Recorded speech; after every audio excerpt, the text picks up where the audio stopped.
All right, let's get right into it. You've got that big English lit exam looming, and it feels like you've got, what, 1,000+ years of history to cram into your brain? Yeah, I get it. But don't panic. We're going to get you through this. So this is the million-dollar question, right? How in the world are you supposed to master 1,400 years of literary history? I mean, you look at that list of authors, dates, all those isms, and it's just completely overwhelming. It feels like this impossible task, like you've got to memorize every single thing from Beowulf all the way to Virginia Woolf. Well, here's the secret. The answer is to completely change how you're looking at it. Stop thinking of it as some long, boring list of facts to memorize. Instead, I want you to start seeing it as a river, a giant, powerful, flowing river. See, every literary movement, every single author, they're like a current in that river, reacting to the one that came just before it, pushing things in a new direction. If you can understand that flow, that's the key to unlocking the whole thing. So, to navigate this river, we're going to follow its 5 main currents. We'll start with a language itself took root, then see how it blossomed in the Renaissance. After that, we'll look at the big clash between reason and romance, then dive into the age of the novel, and finally, see how everything broke apart with the rise of modernism. All right, Section 1. The language takes root. So our journey has to begin right at the source of the river. I mean, before you can even have English literature, you got to have, well, English. This is where it all gets started.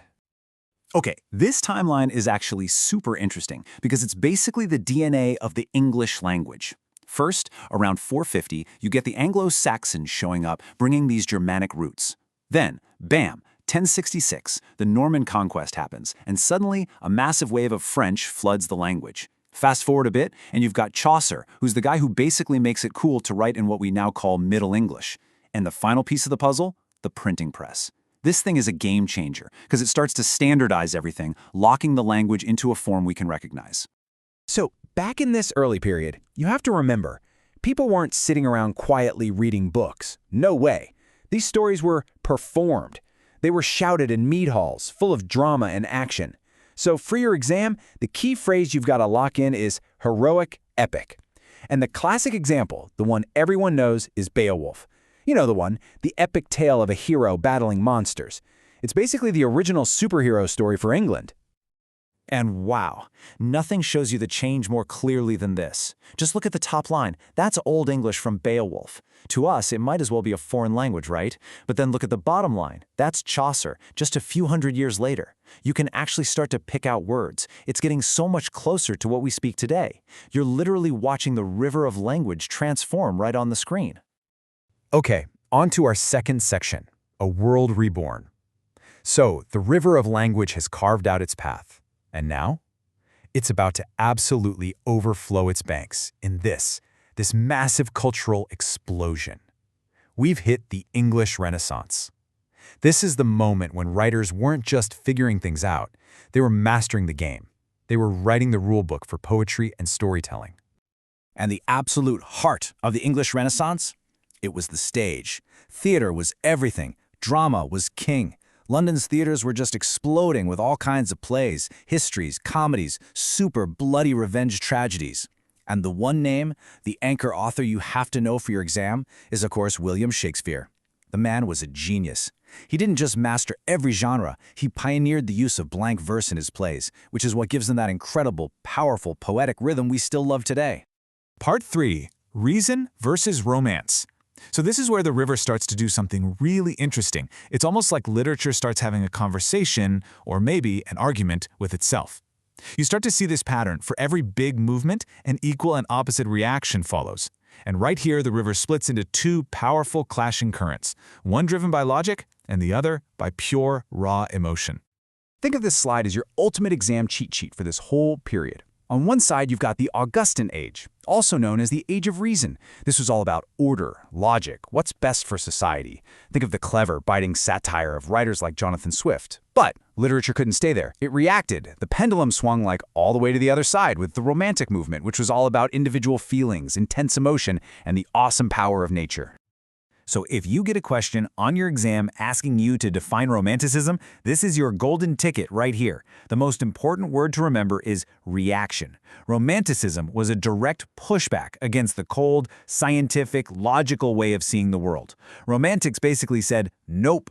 Truth isn't found in a lab or a textbook. It's found in deep human emotion, in the power of your imagination, and out there, in the wildness of nature. Which, sets up our next big question perfectly. The Romantics put the super intense, emotional individual at the very center of the universe. So, what's the reaction to that going to be? Where can the river possibly go from here? Well, the reaction was to swing the camera lens back from the inner world to the outer world.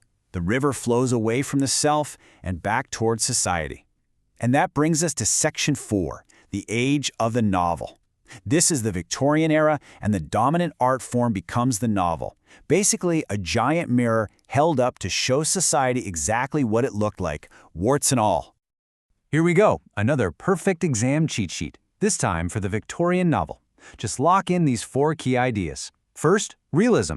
They wanted to show life as it was actually lived. Second, social commentary. These novels were tools, used to attack problems like poverty and injustice. Third, serialization. This is cool. They were published in chapters like a weekly TV show, often with cliffhangers, to make sure you bought the next part. And finally, a moral purpose. These weren't just for entertainment. They were meant to teach you something, to improve you. And if you need one author to sum up that moral and social purpose, it's got to be Charles Dickens. The man used his novels like weapons. He was fighting for social justice, dragging the harsh realities of the workhouse and the failures of the legal system out into the light for everyone to see. He wasn't just a storyteller, he was a revolutionary demanding change. And that brings us to our final section, breaking with tradition. So for centuries, this river has been flowing, sometimes splitting, but always moving forward. But now it's about to go over a massive waterfall. The 20th century is coming, and it's going to shatter everything. Just think about it for a second. The Victorians, for all their critiques of society, fundamentally believed in order. They believed the world made sense. They had faith in progress, in science, in a clear difference between right and wrong. They thought that river of history was flowing steadily toward a bigger, better future. And then, the First World War. It wasn't just a war, it was a cataclysm. An entire generation was thrown into the industrialized slaughter of the trenches, and all those Victorian certainties, they just collapsed. The belief in progress, in order, in meaning, it all died in the mud. After something like that, how could you possibly go back to telling stories the old way? The short answer is, you couldn't. The reaction had to be radical, and it was modernism. Writers like Virginia Woolf and James Joyce looked at the world and said, the old rulebook for storytelling, it's useless now. It just couldn't capture this new, fragmented, uncertain reality. So what did they do? They experimented. They smashed traditional plots, they played with time, and they invented new techniques. And the big one to remember is stream of consciousness, to try and show what the chaotic, messy inner world of the human mind actually felt like. So let's zoom out and look at the whole journey of our river. You can really boil it down to 4 main acts. Act 1, a language is forged, a mix of German and French. Act 2, the rules are mastered. The Renaissance writers figure out how to tell amazing stories. Act 3, the heart rebels against the head. You get that big clash between reason and romanticism. And Act 4, the center breaks. The modern world hits and everything falls apart. And that leaves us right here with one last question to think about. We've seen this whole story as a chain of reactions, right? Modernism was the reaction to Victorian certainty. So, what is the literature of today reacting against? In our world of social media, constant connection, and global crises, where is that river flowing next? That's the question I'm going to leave you with. Now go crush that exam. Good luck.